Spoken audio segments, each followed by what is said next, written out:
आज आमचं ना दर्शन घेता घेता राहिलं असतं, पण तसं झालं नाही. तर दर्शन तर झालं छानच आमचं. तर आत्ता आम्ही आलो अजिमाला शिवा टेम्पल येथे. तर श्री पद्मनाभ स्वामी टेम्पल येथे दर्शन घेऊन आम्ही तिथून निघालो अजिमाला शिवा टेम्पलकडे. तर डिस्टन्स होतं 21 किलोमीटर, जवळजवळ 30 ते 35 मिनटं लागतात. तर आम्ही इथे बरोबर 7:15ला पोहोचलो होतो आणि इथे 7:30ला ना मंदिराचं दर्शन पूर्ण बंद होतं. तर खूपच छान ॲक्च्युली एरिया आहे, तुम्ही बघू शकता. आणि हे जे मंदिर आहे अरबी समुद्राच्या किनाऱ्यावरती एका खडका कड्यावरती उभा आहे.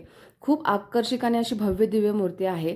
तर जी मूर्तीची जी उंची आहे ना ती आहे 58 फूट आहे. आणि तुम्ही माथ्याशी बघू शकता वरती. तर गंगा मातेचं सुद्धा तुम्हाला तिथे दर्शन होईल. आणि बाजूलाच ना किनारा असल्यामुळे ना रात्री असं शांत लाटांचा आवाजसुद्धा खूप छान येत होता. दिवसा हे दृश्य खूपच छान दिसेल, कारण समुद्राच्या किनाऱ्यावरती ही मूर्ती आहे. तर इथे आल्यानंतर खूप प्रसन्न आणि खूप छान वाटलं आम्हाला. तर दर्शनसुद्धा खूप छान झालं. जास्त गर्दीही नव्हती इथे. तुम्ही जर केरळमध्ये येत असाल ना तर या ठिकाणी नक्की भेट द्या. खूप छान आहे मंदिर. तर व्हिडिओ आवडला तर लाईक करा आणि कमेंट करून सांगा की तुम्हाला व्हिडिओ कसा वाटला. आणि अजूनही माझ्या चॅनलला जर सबस्क्राईब केलं नसेल तर सबस्क्राईब नक्की करा. भेटूया पुन्हा नेक्स्ट व्लॉगमध्ये. तोपर्यंत बाय बाय.